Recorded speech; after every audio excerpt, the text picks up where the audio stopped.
Hi, I'm Bob Bowler, President of the Board of Directors of your FCHOA, and I'm here to welcome you to our first virtual annual meeting. Normally we'd be gathered together, but this time of COVID, we can't be gathered together, so we're doing a virtual meeting. We have two parts. This part is taped presentations by your Board of Directors of various issues that have come up in the colony, and it'll be posted online for you to view in advance of our meeting on the 6th of February, Saturday.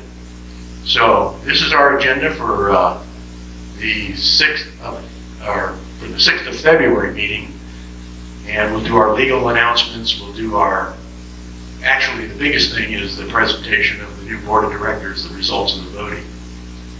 At that time, we will take questions from you, either text it in or whatever. There are things you can go online, and we'll have a note up here somewhere about what the question email address is. And we hope that you're able to go online earlier in advance of the 6th of February meeting. Submit your questions, but if some come up and you still have them, you can certainly go online then, and we'll do our best to answer them for you. With that, we're going to go to the agenda for today's presentation. Today's presentations are following things and updated by our Board of Directors. And the first one on the list is, and I will turn over to our treasurer, Ray Van Cott, who will give you all the updates on our financials and budgets. Hi there, I'm Ray Van Cott. I'm your treasurer, as you all know. And today, we're going to take you through not only the budget, which is what I did back in November, but we're going to go through predominantly the 2020 financial results and how we as an HOA did. But toward the end, I will give you a recap of the 2021 budget that we've got coming forward. And I'll be taking you through a couple of changes that we made after my presentation in the November board meeting, which adopted the budget. So let's get right into it. First and foremost, I have to offer my heartfelt thanks to the Finance Committee led by Chairwoman Daphne. This committee did an outstanding job under trying circumstances to get a budget done. Follow that, my thanks to Sally Walls, our controller, for all her efforts, the spending committees, and most of all, my fellow board members for their understanding through this entire process. So, 2020, how well did we do? All right, so we're going to look at 2020 in two different facets. We're going to look at the operations budget, which is our day-to-day budget, and then we'll morph into the capital reserve where we have our spending. Looking at the operations budget, as you can see from the slide, generally we were favorable. Our revenue was above budget, and our expenses were under budget.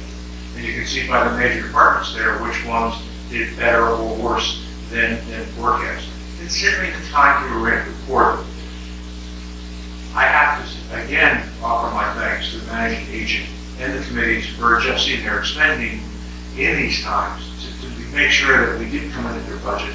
Because as everyone knows, most of our facilities were not available during this time. Though they're not available, we still have mortgage, we still have cleaning expenses, we have all those things that have to keep them running. So they did a great job on that. Our net savings overall is about $105,000. I'd like you to remember that number because I'll be talking about it again a little bit down the road. Capital reserve. Capital reserve is the big stuff, right? This is the stuff that we save money over the course of the years to either maintain or to replace.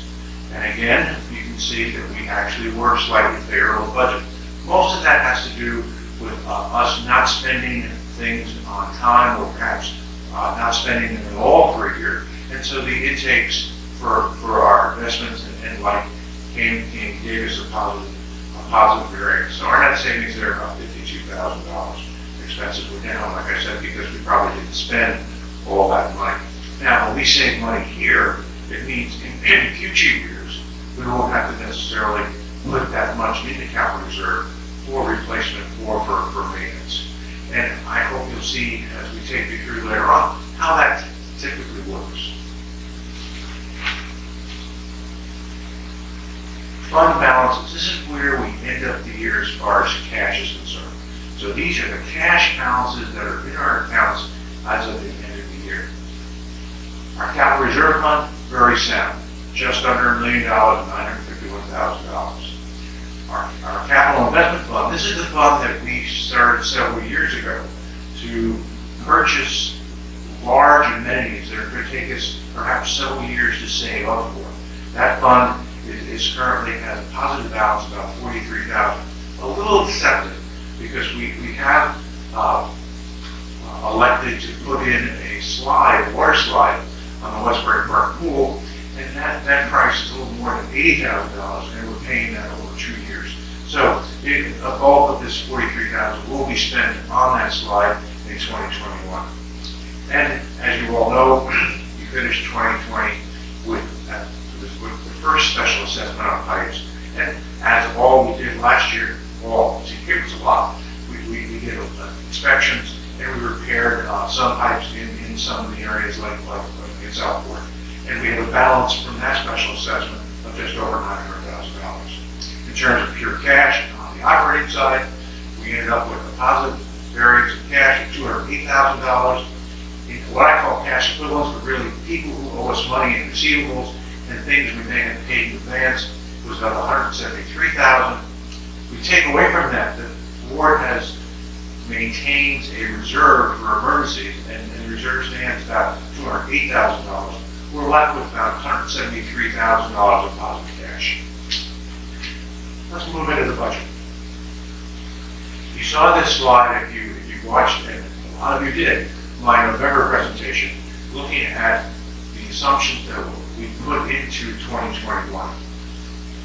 COVID isn't going away, and we basically made our plan that about the first half of the year, it would almost continue as this last half of 2020 as far as things that are open, things that we can do, clubs that we can support, and the like. That would also mean that our redone swim tennis rental would also be there. We have 2,988 homes. This is basically the assumption we use in determining how much money we're going to be able to get from our use assessment. New construction will be down, as it has been this past year, would be considered down. However, resales would be up, and we plan on 175 disclosure packages.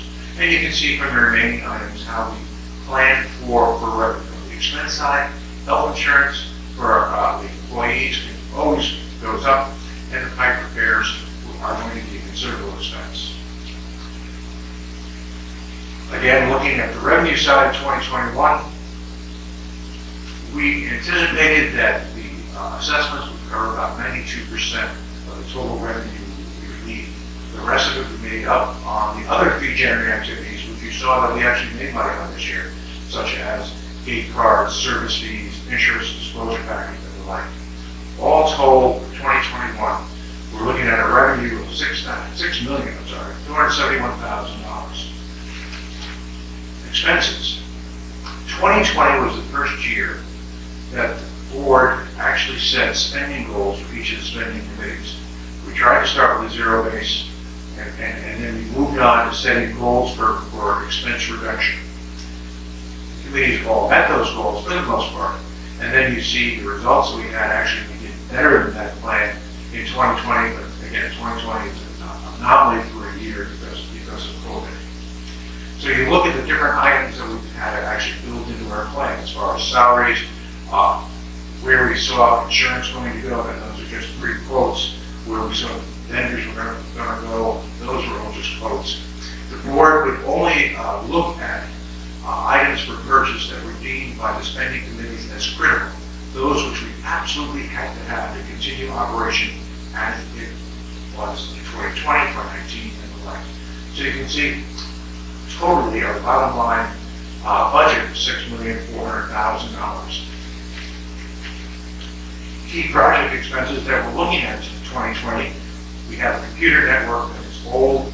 We have I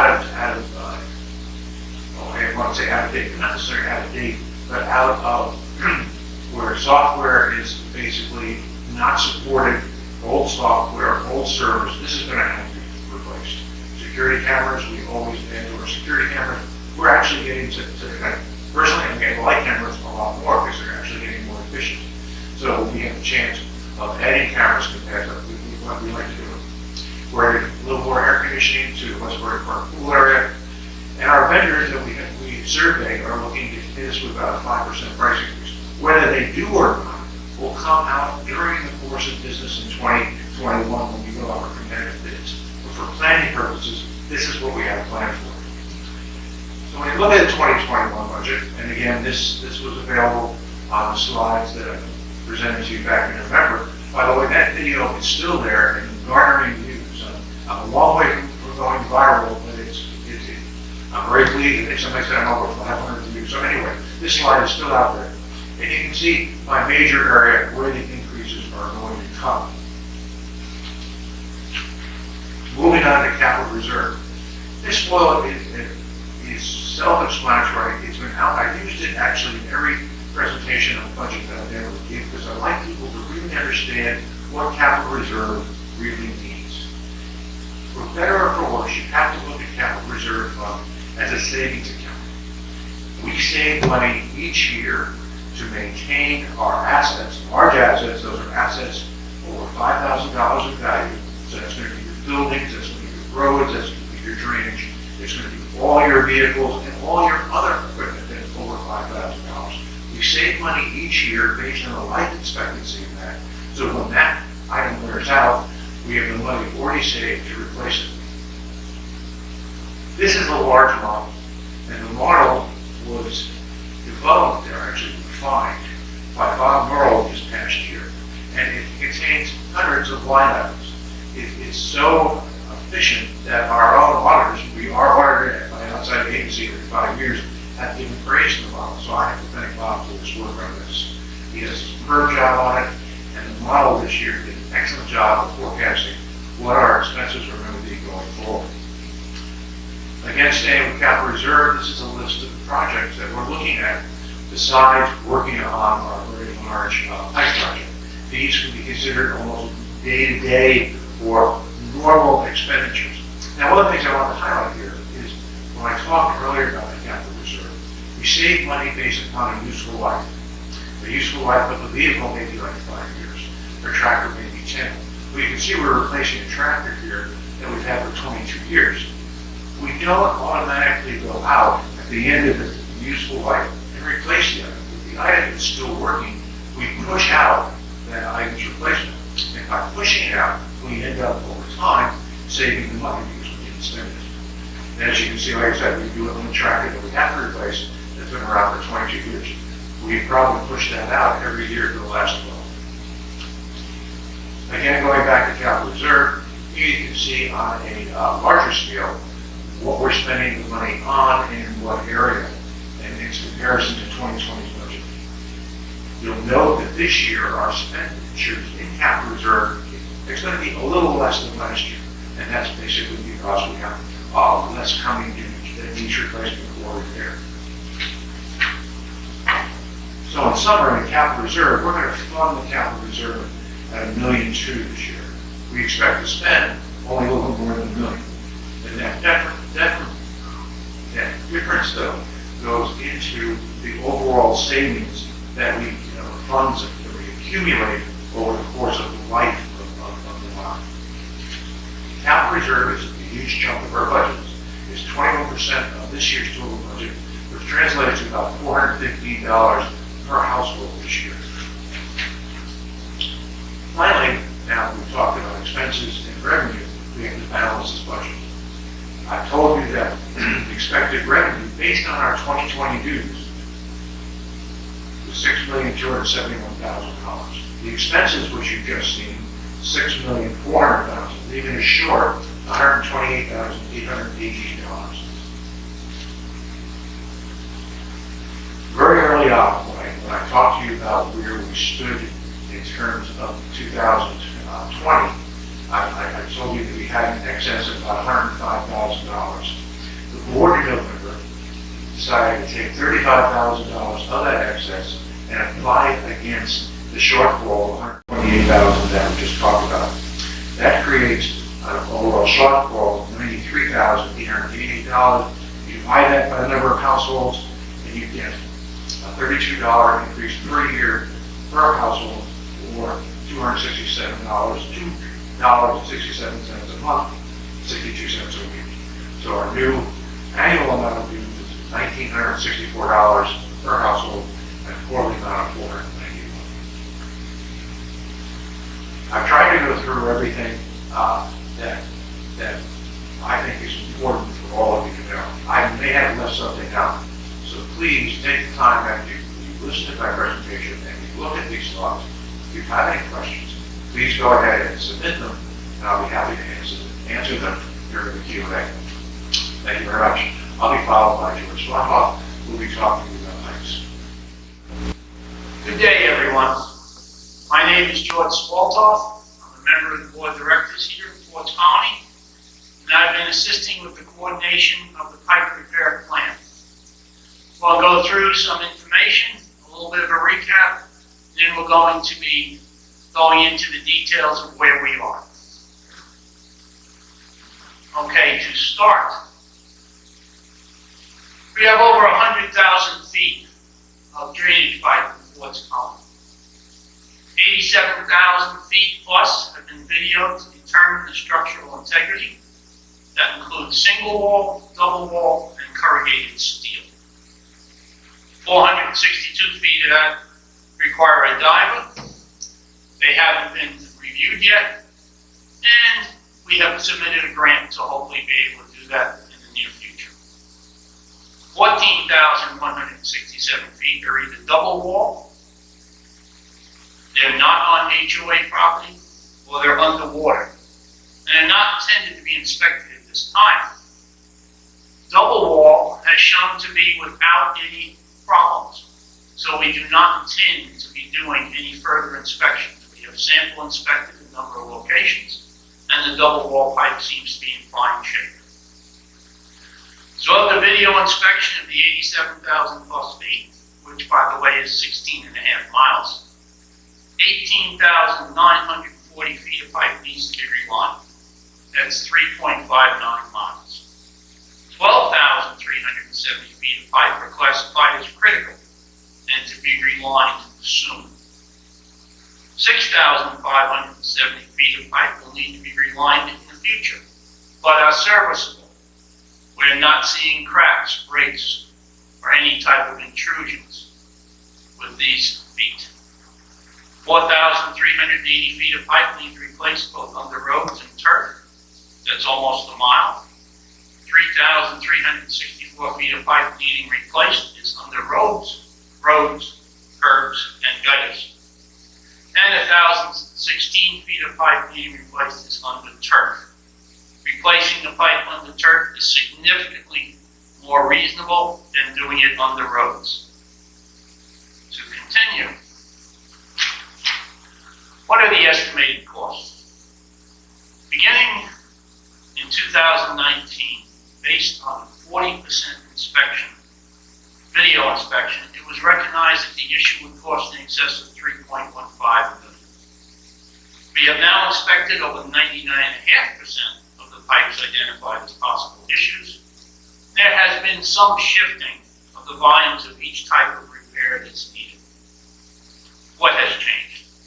The number of feet to be relined has increased by nearly 65%. The number of feet to be replaced has decreased by about 20%. Some of the number of feet to be relined is not critical. The number of feet to be replaced is more prevalent on the streets, curbs, and gutters. There is a greater opportunity to award larger contracts for both types of repairs. Non-critical relining areas might need to be video examined in the near future. And critical definition is will fail, cause cave-ins, or block water flow soon. There is visible damage to be considered critical. Moving on. The overview of the monies needed. The current plan has a cost of $3,348,669. The breakdown of the estimated costs are replacement total cost $1,362,595. Lining total cost $1,591,596. Inspections completed cost $149,361. A portion of this has been covered by the grants we have received from James City County. Future inspections. Once we go a couple of years into the future with some of the work we consider to be non-critical at this time, we will be re-inspecting.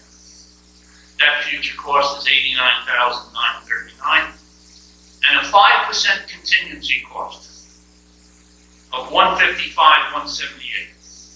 Significant concern when we start digging up to replace the pipes, what we will find. Hopefully, we find what we expect, but we don't know for sure.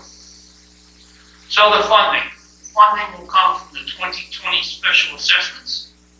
The funding will come from the 2021 special assessment and scheduled monies from the Capital Reserve Fund, with borrowing from the Capital Reserve Fund balance. Some prior video inspection costs and pipe replacement costs were offset by grant monies received from James City County. Additional grant applications are made. If we receive additional grant monies, it will lower the amount of money that we will take from the Capital Reserve Fund balance. Moving on. The pipe repair plan. In 2021, about $2 million will be spent to repair and replace those sections of pipe that are critical and have been shown in the video inspections to be requiring repair ASAP. Contracts for large volumes of work will be awarded in order to claim the volume discounts that have been offered. For each section, and a section is defined as a named area or a part of an area, depending on the size and the complexity of the repairs to that area. A unique map will be drawn showing the locations of the repairs, whether they are relining or replacement. The schedule of activities by Fourth Colony section will be prepared to alert property owners as to the expected intervals in which repair crews will be working and on which streets. Depending on whether the pipe will require trenching to replace or access points to do the relining, there will be varying levels of disturbance and noise. Road paving, curb and gutter replacement will also be done in bulk to effect maximum cost savings. Sections that have been completed will be video verified to ensure all issues are corrected.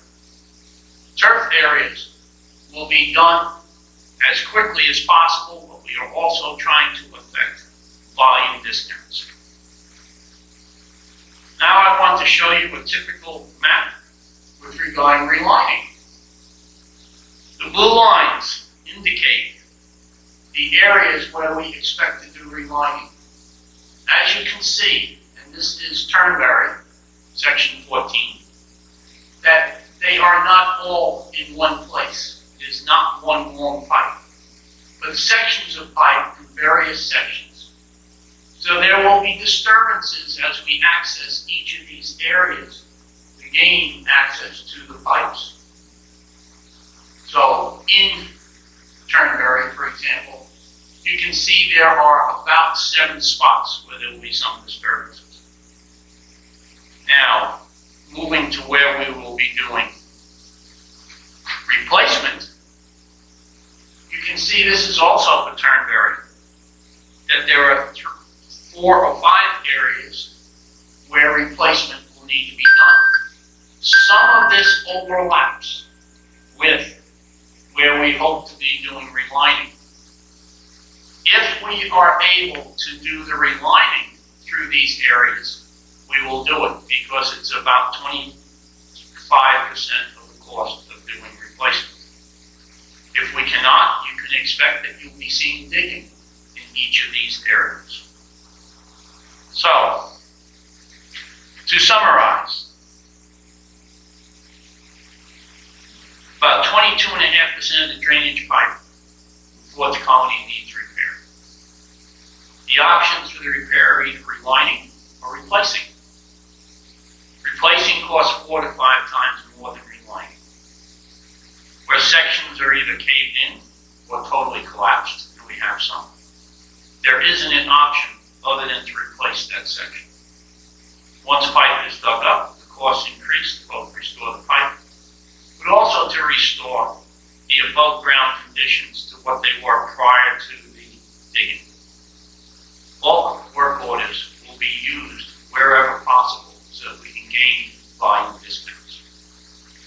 The video review was a painstaking procedure to develop reasonable estimates of the volume of repair work for each type.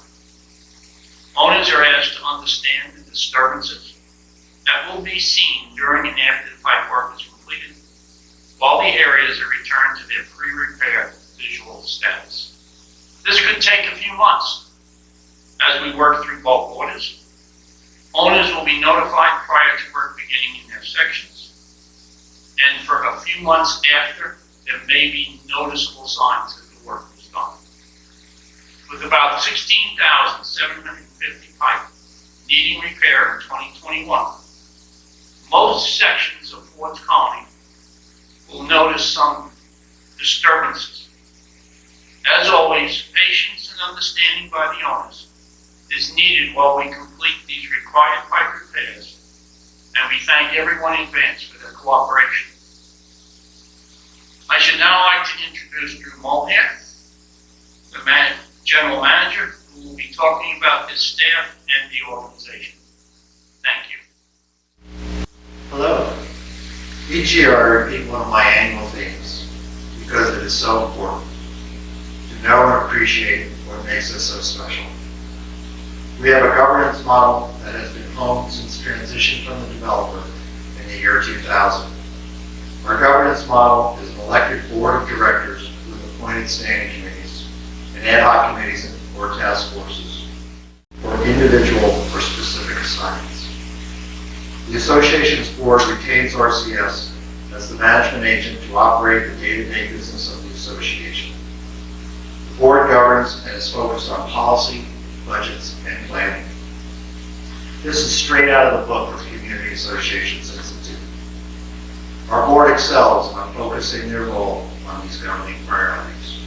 RCS, as the management agent, in coordination with our 13 advisory committees, conducts the business of the association along these 6 main lines: administrative and financial services, physical asset maintenance, maintenance of data and systems, security and recreational services. With the board's support, we have internalized the theme of staying in our lanes. As I noted, the board's lane is policy, budgets, and long-term planning. The committees are advisors to both the board and the management agent, though a few committees have specific tasks delegated by the board, such as ARC on construction plan approvals, communications producing our print and social media, and covenants for violation determinations. The role of the management agent is the operational task of running the business. The MA role also has an advisory component, which we have termed the aide-de-camp. We advise on a number of issues, some of which the President will be addressing later this morning. This slide indicates a few topics that we routinely provide advice to the board and committees. We will continue to update you with the Talk of the Colony magazine and by email. Ford's Colony is similar to a small town with very complex issues concerning federal law, state statutes, and county ordinances, and plan approval requirements. Even though Sally's aging rate seems much slower than mine, we bring together our 59 years of community association experience to get to the base of issues, provide an operator's practical perspective, and reduce expenses by providing background and proposed outcomes in legal, civil engineering, and financial issues, to name a few. You may know that I travel the country a few times each year, and for the first time, I can substitute travel via the internet to facilitate a meeting, educating managers and board members in the business of community associations. I like to stress that these managers and volunteers are in fact operating a small business. In Ford's Colony, as a business, we own and maintain assets, collect revenue, pay expenses, and maintain insurance, as a few examples, in this $6 million community association business. Speaking of our volunteers, volunteerism is the lifeblood of Ford's Colony. It is our lifestyle as well. It is what makes us remarkably special and somewhat unique in the large-scale community business. It is a model that works well for us, but it also requires a vigilance to keep the pipeline full of service-minded people.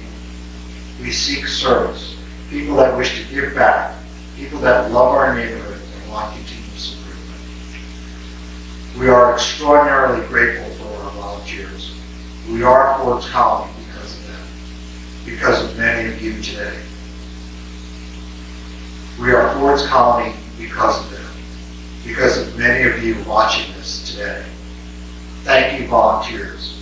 And we know that you are watching this at your home, but please give yourself a round of applause. You deserve it. I am very grateful for the opportunity to live and work here in Ford's Colony for the past 36 years in various capacities. As many of you know, Sally Walls and I became the sole owners of RCS, your management company, in 2014. Sally is a William & Mary graduate in accounting. She is also our lead on insurance, human resources, group insurance, and personnel. She maintains her professional community association management credential in addition to public accounting. You are very familiar with Jenny Holland, our activities and recreation manager. I would like to thank Jenny for her role in our print and social media and just getting the job done, facilitating our activities and running the pools. Jenny was fantastic in pivoting to signage, cleaning protocols, and electronic scheduling to get our pools and courts open last summer under the COVID restrictions. Ryan Lee manages roads and project maintenance and has more than 14 years experience. Ryan is certified as a professional community association manager and is responsible for new capital improvements as well as facilities maintenance, working closely with Jenny. Ryan is deeply involved in our drainage pipe repairs this year. Crystal Bowers was promoted from second in command to chief of security in 2019. She continues our great relationship with James City County Police, Fire, and Rescue. Lieutenant Karen Schuler is our mobile patrol supervisor. Lieutenant Schuler recently retired from James City County Police, having attained the rank of investigator. Her experience in community policing is helping us translate that into our service to the community. Sergeant Jennifer Crespo handles the administrative role and is the senior supervisor in the guardhouse. Many of you have been served by our smiling front office staff. They are often our first opportunity to show that we are passionate about relationships and committed to service. Audrey Miller leads the front office and has more than 18 years experience with us. Maintaining standards and routine in customer service is very important to us. We welcomed Peggy Willis as our bookkeeper in December 2019. Many of you know Peggy from her time at the Country Club.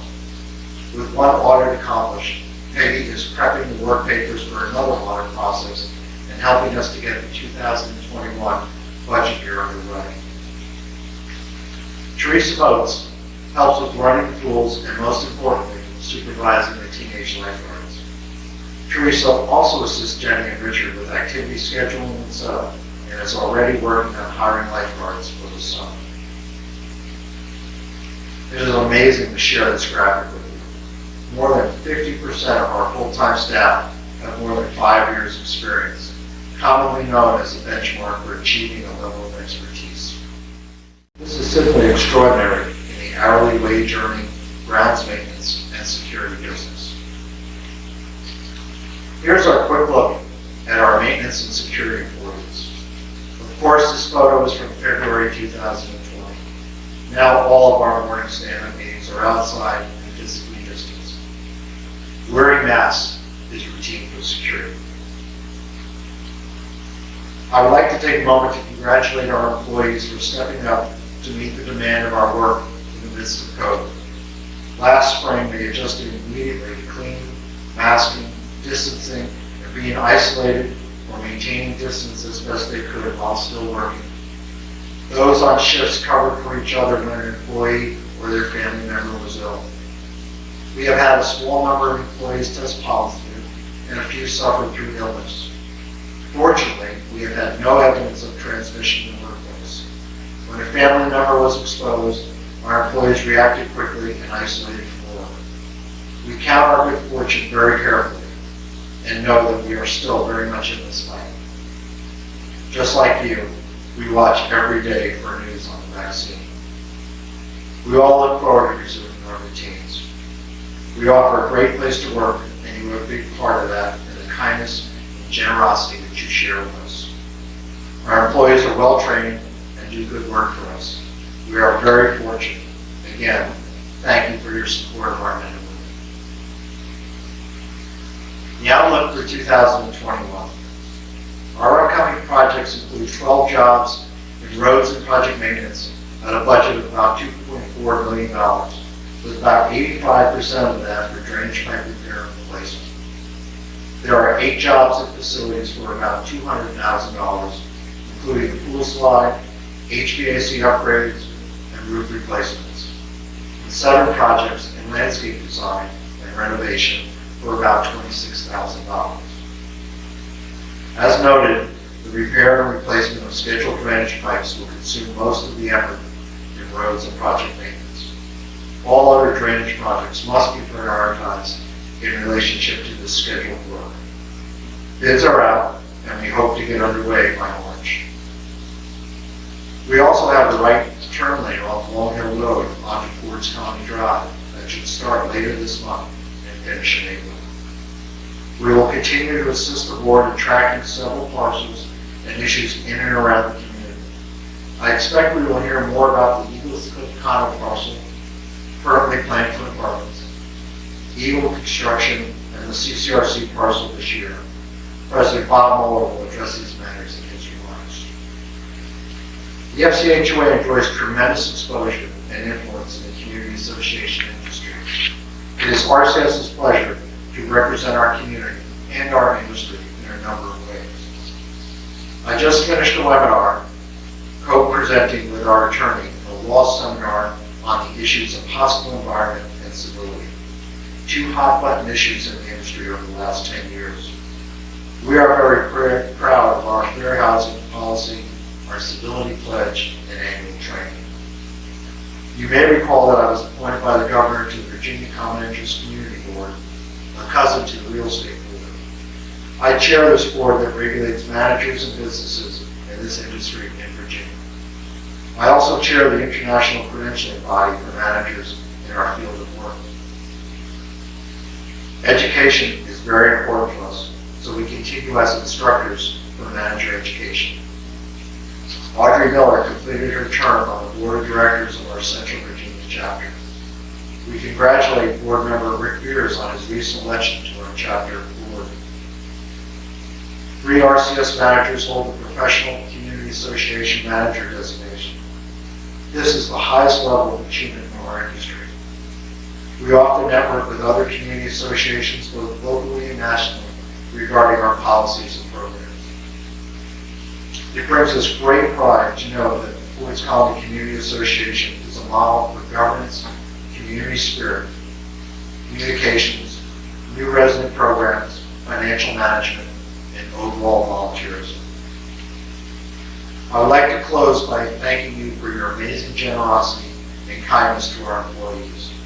Your contributions to the Employee Holiday Fund, your smiles, waves in the field, your motivating comments, all making Fords County a wonderful and rewarding place to work.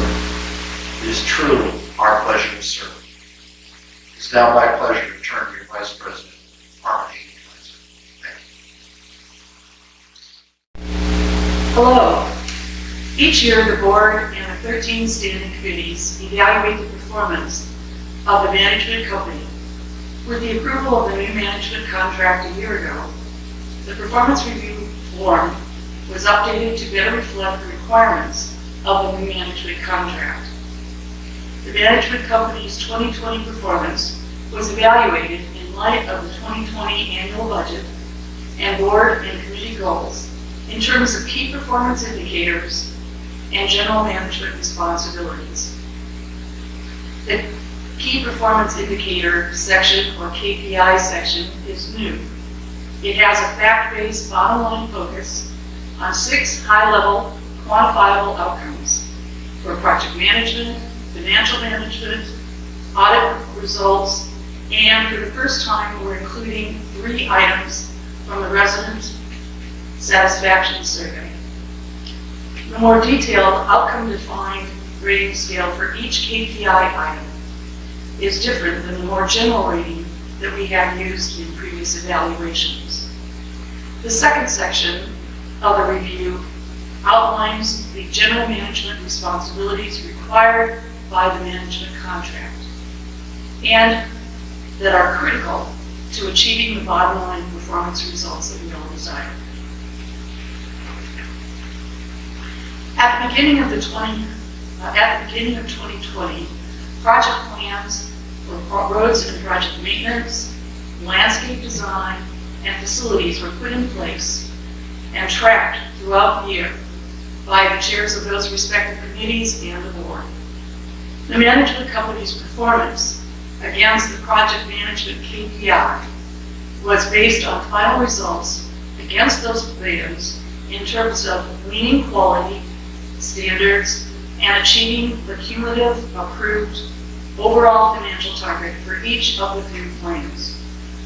In this regard, the management company received a rating of 4.5 out of a possible point total of 5 in providing added value and in many cases cost savings in successfully completing the approved project plan items. Of particular note were the successful grant applications that helped reduce expenses for pipeline, our drainage pipe inspections, and relining and replacement that George Spaltoff noted earlier in his review of that project. Not only were we able to complete all facility projects slated for 2020, but we were also able to complete some basic facility maintenance projects originally scheduled for 2021. The next KPI is financial management. Here again, the management company met and exceeded requirements. As Ray Van Cott, our board treasurer, noted in his report, we ended the year better than budget. In addition to meeting all financial reporting and budget preparation requirements, Sally Walls and the management team provided that invaluable assistance in proactively tracking financial performance, determining financial forecasts, and providing well-considered recommendations that enabled us to achieve better than approved budget performance while still meeting our capital reserve contribution targets and our minimum operating cash requirement.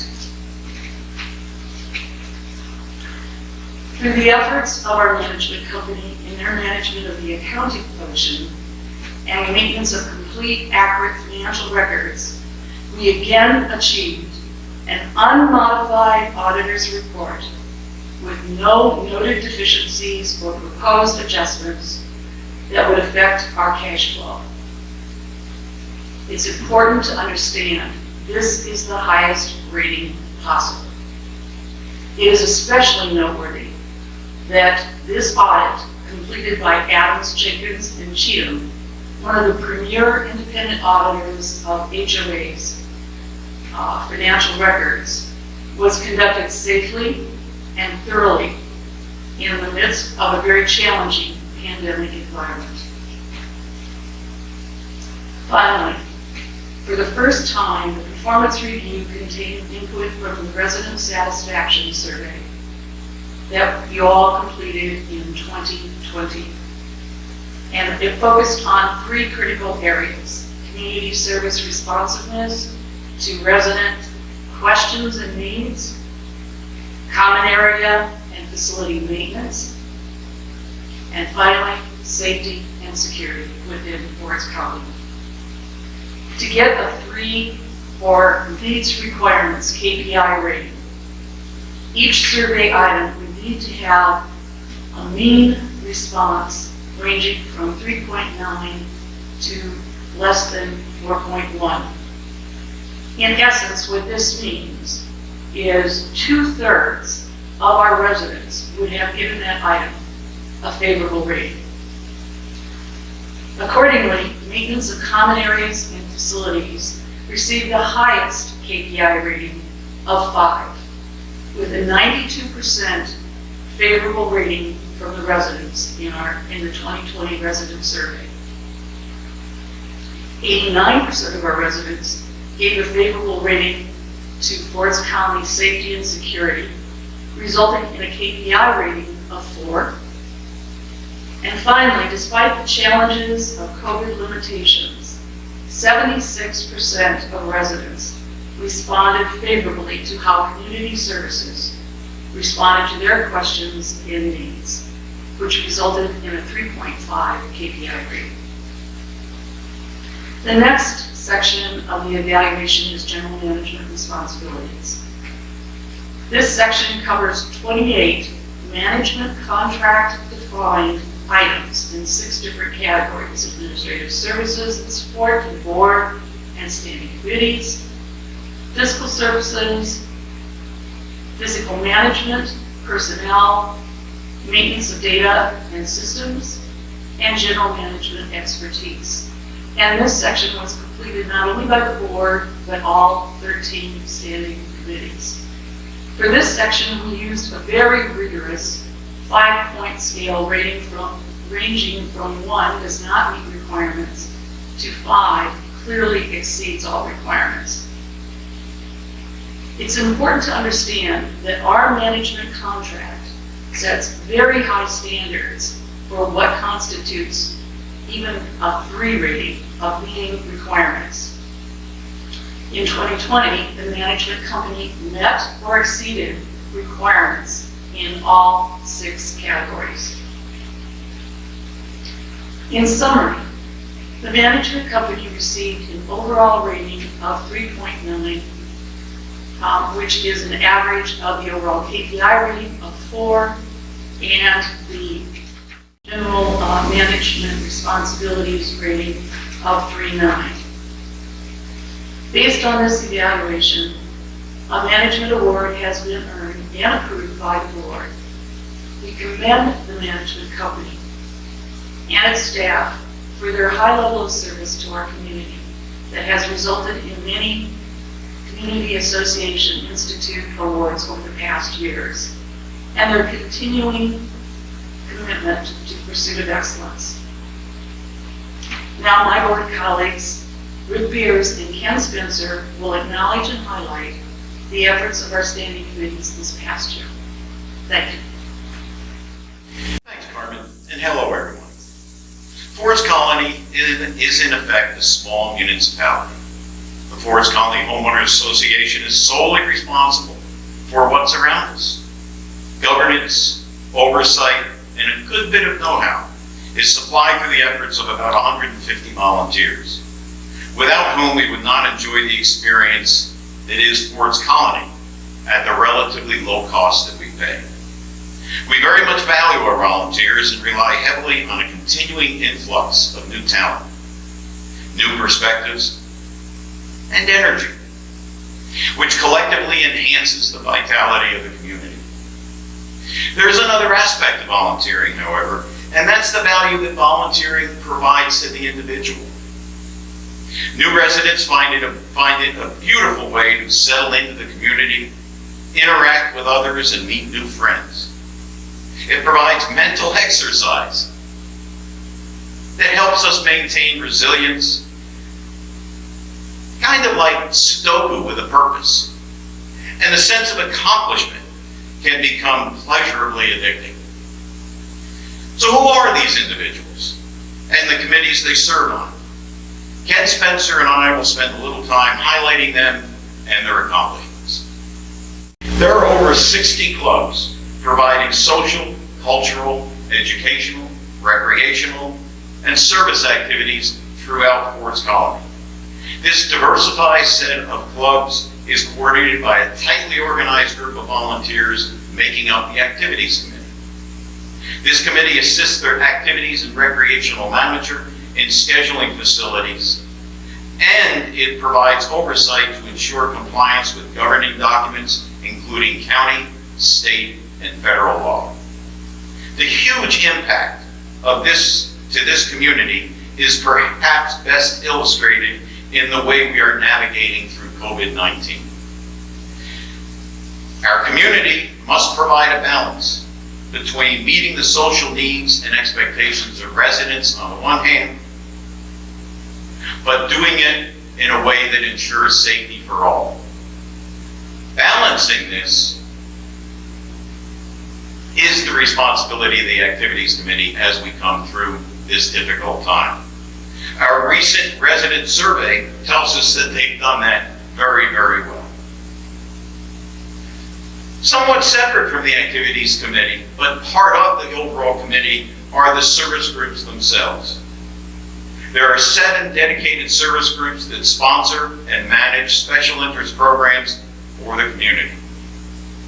These programs range from colony kids to aging in place, and are in their very existence a testament to the multi-generational reality that is Ford's Colony. By the way, I mentioned earlier that we have about 150 volunteers comprising our standing committees and the board. When you consider that in addition there are over 60 clubs and 7 service groups in operation, you get a feel for the enormity of contributions from volunteers throughout the community. Next to the Architecture Review Committee, and there is no understating the importance of a community like Ford's Colony in maintaining architectural continuity. We rely upon a look and feel that requires architectural standards. However, a key value here is a sense of family, of a welcoming community that embraces differences in experiences and lifestyles. Finding the optimal blend of the two is the responsibility of the Architecture Review Committee. It reviews all applications for new construction and also modifications to existing homes for compliance with the Purchaser's Handbook. They are also responsible for maintaining that handbook through constant revision as need occurs. And that handbook is not a static document. The committee recently worked with a management agent, for example, in the new multifamily guideline supplement to that handbook. The stats for 2020, 26 new housing starts, 11 additions, 98 minor improvements, and 101 landscaping improvements. Quite a busy year. Our field inspectors are part of the Architecture Review Committee, but are actually a subcommittee to the ARC. They are our boots on the ground, and they bring various and considerable skills to that architecture process.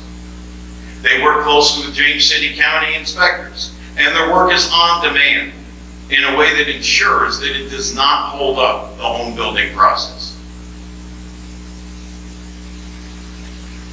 Covenants Committee, well, there are unfortunately times when various conditions result in properties failing to comply with the community's architectural guidelines or any such provisions within our governing documents. The Covenants Committee serves as the objective tribunal to determine whether there have been violations of the association's declaration, bylaws, and duly adopted rules and regulations. Sure, sometimes it feels like a thankless task, but our Covenants Committee fulfills its role with tact and grace, even in the challenging environments of the past year. And when there is a violation, the Covenants Committee's approach is really to work with residents to help them get into compliance. Communications. What a story. The Talk of the Colony recently received an award, 2019, from Community Associations International for the quality and messaging of their work. What an honor for the community and the editorial team of the Talk of the Colony. As a matter of fact, I've been told that the Talk of the Colony serves as a template for a number of associations in and outside of Virginia. But that's not all the communication committee does.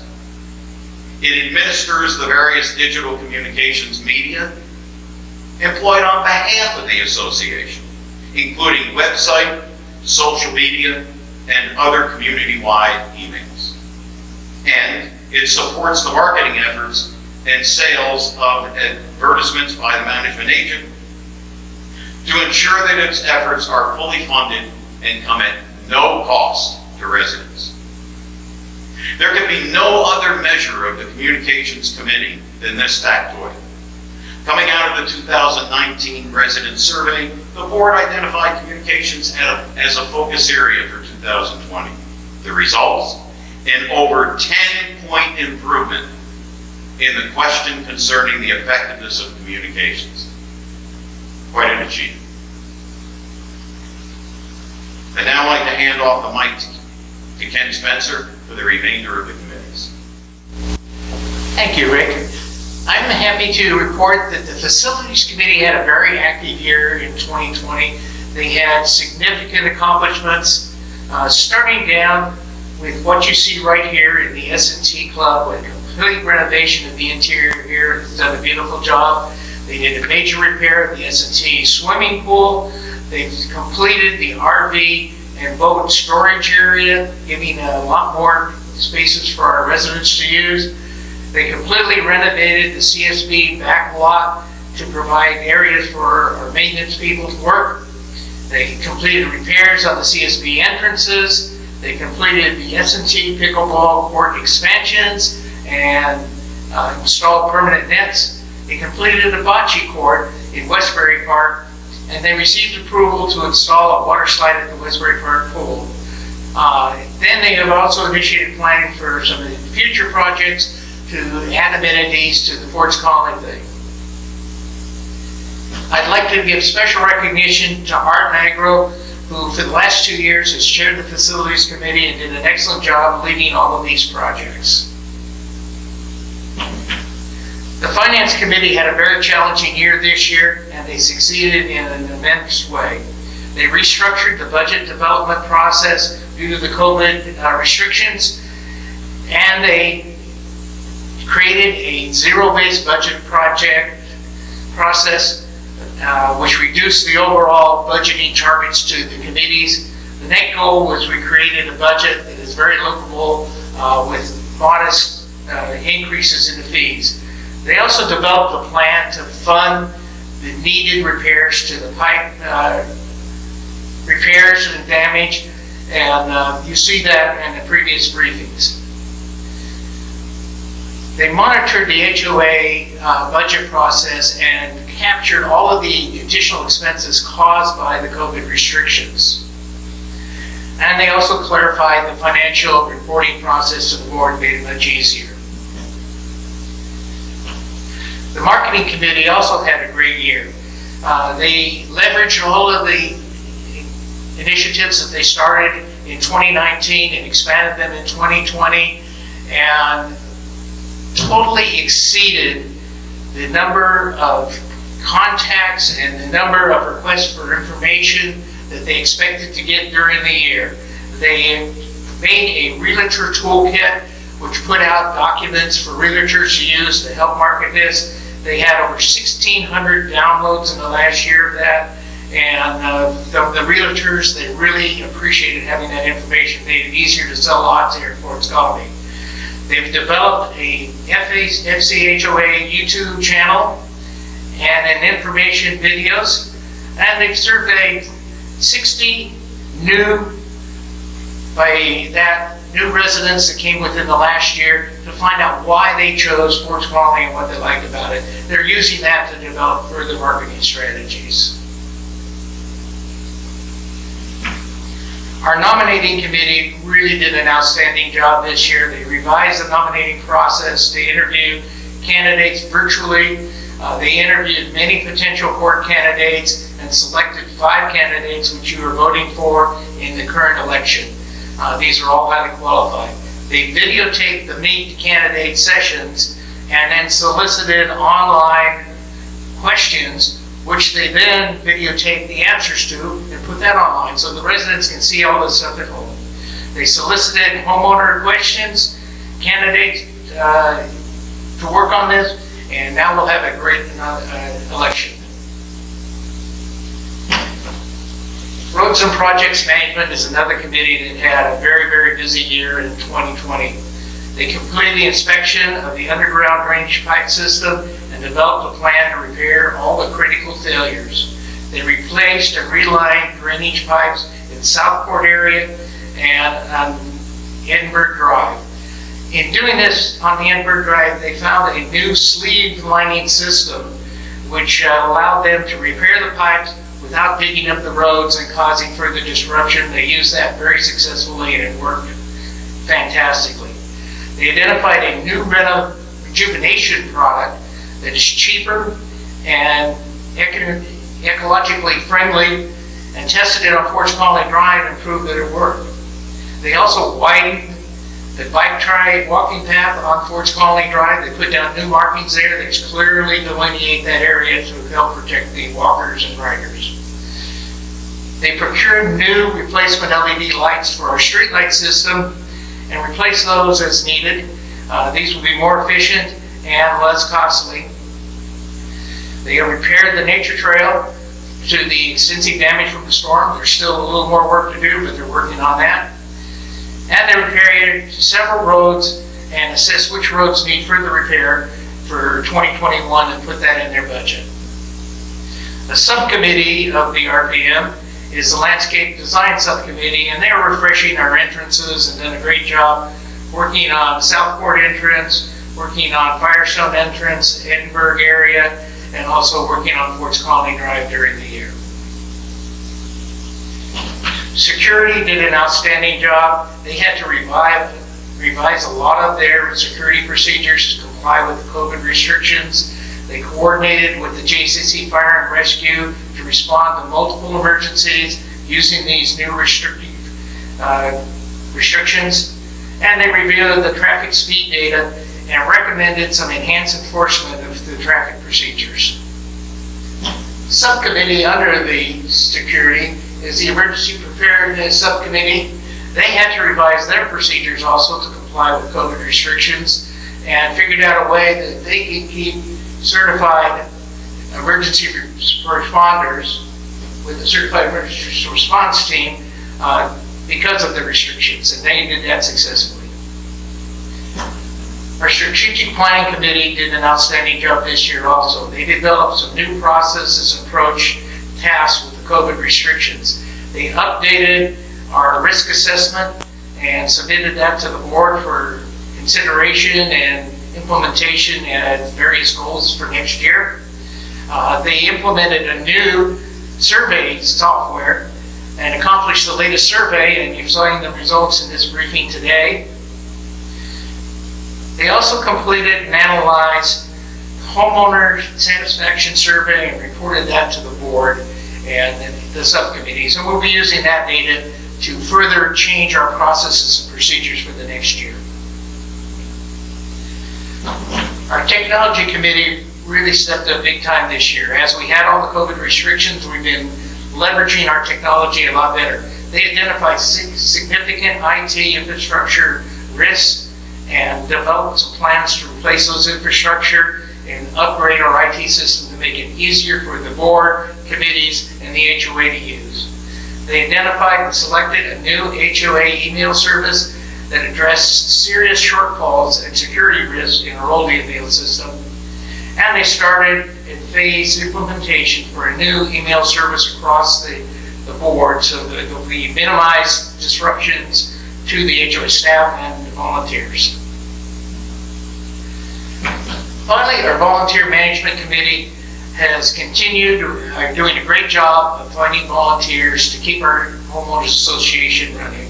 Volunteers are the heart of our homeowners association, and the Volunteer Management Committee developed some revised policies to ensure we get engagement with all of our potential volunteers and keep the volunteer pool being a very active and workable thing for our HOA to use. We really depend on these volunteers. That's the end of my presentation. The next presentation will be recognizing board members that are completing their terms, and will be presented by Sally Frazier. Thanks, Kim. Good morning, Ford County residents. My task this morning is a bittersweet one. The bitter is the departure of 4 excellent board members who have worked hard to keep Ford County in a manner we've grown to appreciate it. And the sweet is my opportunity to say thank you to them. All 4 of whom have contributed greatly to the success of Ford operations. The first is Rick Beers. This is the end of his first term, during which time he's been director at large, as well as liaison to the marketing, strategic planning, roads and project maintenance, and technology committees. With Ray Van Cott and Jack Van Der Linden, he served on the Nottingham Place Task Force and the Westport Task Force. Prior to serving on the board, Rick was on the strategic planning committee for 2 years, serving as chair for 1 year. Rick, thank you for your service. Carmen Hagen-Pfizer is finishing her second term. During her 4 years on the board, she has served as secretary for 8 months and vice president for 2 years, 4 months. Carmen has been liaison to the communications committee for 4 years and the volunteer management committee for 1. She chaired the task force to develop standards for the annual management agent review based on the new MA contract and worked with the activities committee and the MA to set standards for reopening Ford's County amenities during the pandemic. Prior to being on the board, she served on the strategic planning committee for 3 years, serving as vice chair for 2 years and a half years chair. Carmen, thank you for your service. Bob Mueller is finishing his second term, having been vice president for 8 months and president for 2 years and 4 months. He has been liaison to facilities, security, strategic planning, and ARC committees. Prior to being on the board, Bob was on the roads and project maintenance committee for 3 years, serving as chair for 2. Bob, thank you for your service. And last, Ray Van Cott, at the end of his first term. He spent 1 year as director at large, followed by assuming the position of treasurer for 2020. He's been liaison to the roads and project maintenance and finance committees, and served on the Nottingham Place Task Force and the Westport Task Force. In 2019, he served on the management agent search group. Prior to being on the board, Ray was on the security committee for 5 years and served as chair for 2. Ray, thank you for your service. In closing, I would like to remind you to join us on February 6th at 10 a.m. to hear the results of the election for the 4 open board positions and listen to the question and answer period. Questions can be asked up to February 5th by sending an email to questions@fchoa.net. That is questions, questions@fchoa.net. Now I would like to introduce Bob Mueller, who will give the president's remarks. Hi, thanks. I'm back once again to end up our presentation, videotape presentation. And these are the items that I'd like to talk about, and it's things that have come up during this year and challenges we've had during the year. As you can see, the first one on the list is COVID-19. This was an unexpected, unwelcome, in my opinion, change to our policies and change to our procedures. For COVID, we tried to do the best we could, what we had, to maintain the safety and health of all of our residents. So that was our primary concern as we went through the COVID protocols that we established at various levels as the governor announced. It has been, I will call it a cloud over this year, and we saw that, and I'll talk about it later, this resident satisfaction survey. But I think, for all in all, I think we managed it pretty well. And we really, really, really appreciate your cooperation. It's been made possible by the cooperation we had from all of our clubs, our athletic things, pickleball, bocce ball, tennis, etc., swimming, by doing that. So we really thank you for that. Next, drainage pipes. Another thing that came up actually last year, and it's a thing that we found, and you've heard all about it from George Spaltoff. He did a great job of presenting what's going on with the drainage pipes. I would just reiterate that it is not only our hope, but our considered opinion that this special assessment that we've levied this year will be the last one for drainage pipes. Now, that's not to say in the future something else doesn't come up. It should be all set for the drainage pipes. And as George explained why we needed it. Proper amendment. Proper offer amendment is something that came up 2 years ago. Basically what it is the developer has unfulfilled proffers that he made to James City County. Proffers are nothing more in my mind than an incentive for James City, an incentive offered by the developer to James City County to approve their development. And that's what happened here. We have a number of proffers located throughout the colony that are still hanging over us and James City County. Discussions with them about releasing those proffers said, we think that the proffers flow with the land. That's contrary to what we believe. We believe the developer is the one that gets the proffers, but there is no developer for them to go after, so they initiated discussions with us about proffers. For 2 years, we've been negotiating with them, trying to eliminate the proffers. We had our general manager and our attorney, who were the spears, pointing end of the spear in this one, go after James City County and negotiate. And this year, after 2 years of negotiation, we finally reached a settlement, if you will.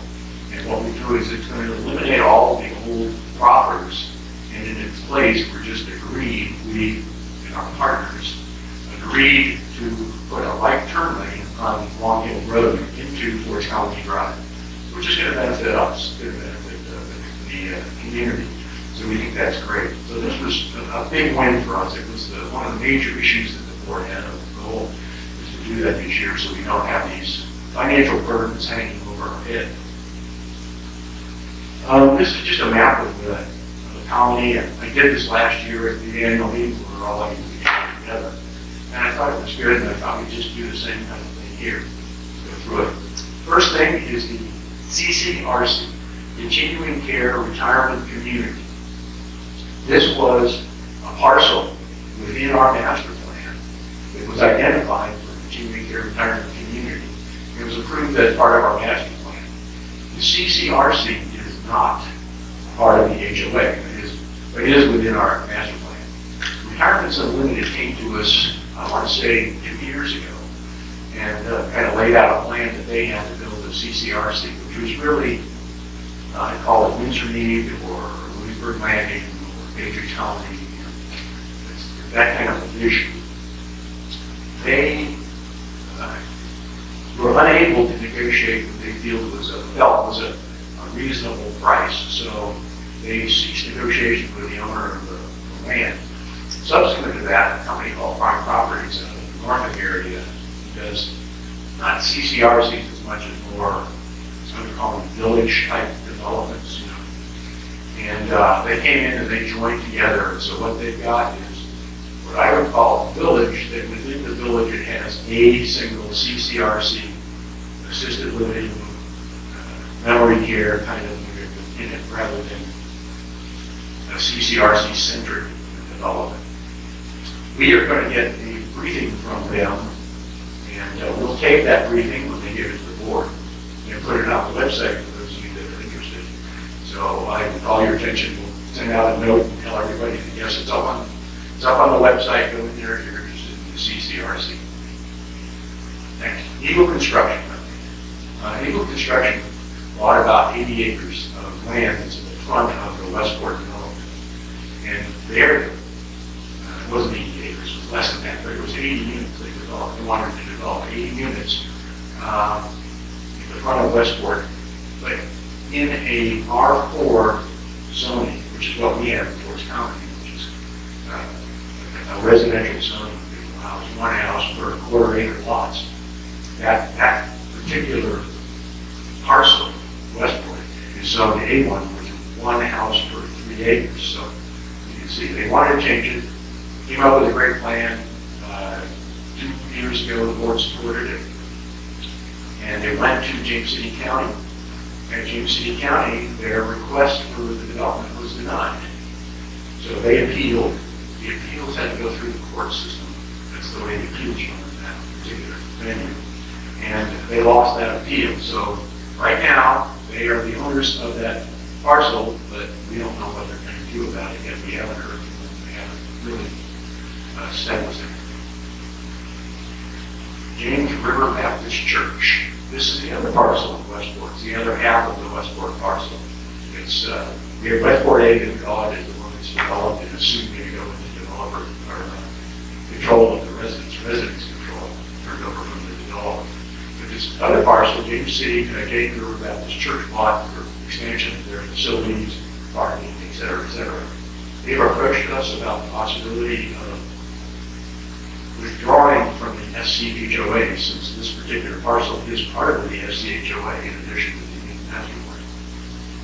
So we told them we entertain it, but it needs to be all done legally and everything. So get your lawyers, work with our lawyers, you pay our lawyer for the time she has, and figure out how it can be done without detriment to the party. So that's still up in the air. I think COVID once again has put a damper on some of the things that are not proceeding as quickly as one might hope. Long Hill Road expansion. This one is proceeding. And if you've been on Long Hill Road near Williamsburg West entrance, they've installed the new roundabout. Be careful when you go around it. It seems like there are more cones and what they call traffic sticks going around that roundabout. But the roundabout is settled. They've done a lot of the expansion. They haven't completely finished yet. They're still doing a lot of work there. Going on, and just be careful around there. New Zion Baptist Church. We have a theme going here. The New Zion Baptist Church is actually located out near the Red Berkshire area of Forest Colony on the other side of the fence. And is the actual church structure is located off of Long Hill Road. The church purchased this parcel, which is, as you can see, it's got, I call that a funny shape. I always call it like a dumbbell. Weight at the top, weight handle in the middle.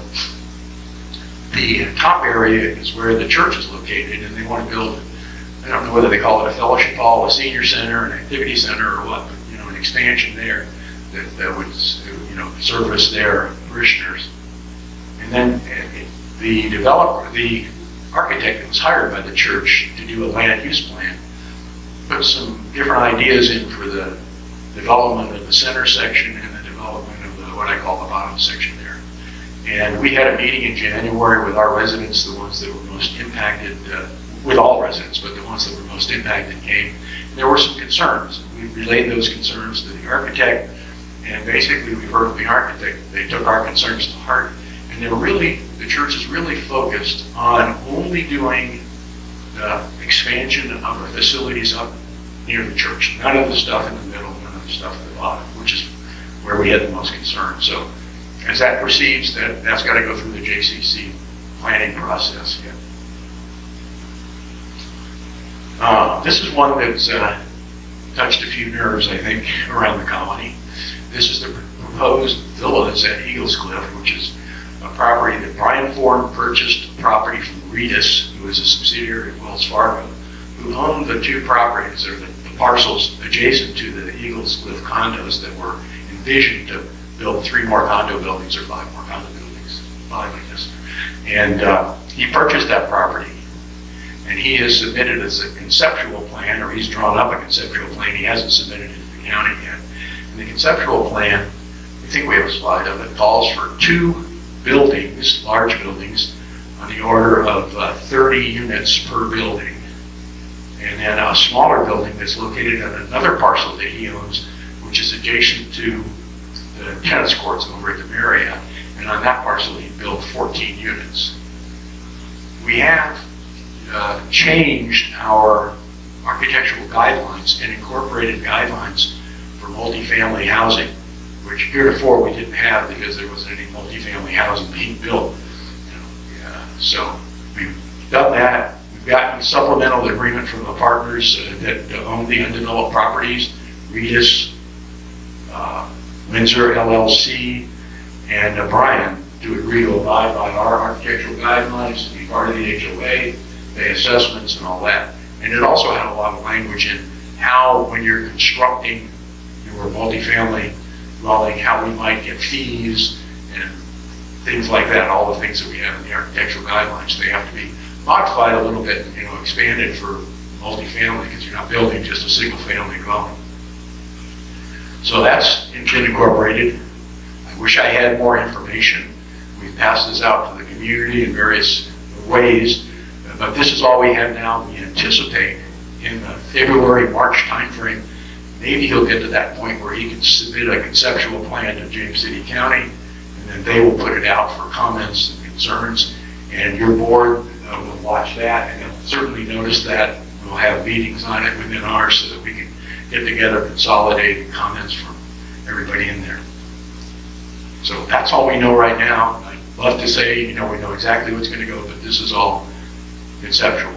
The one thing I would note is that while the buildings are similar to the Eagles Cliff condos, they will not have structured parking. Parking is actually surface parking. The Windsor parcel. This is a small parcel that's located off of Ford's Colony Drive over near the first hole of Marshawk. And it's across the street from the country club and across the street from Nob Hill. And it's a parcel that was zoned for 30 multifamily residences.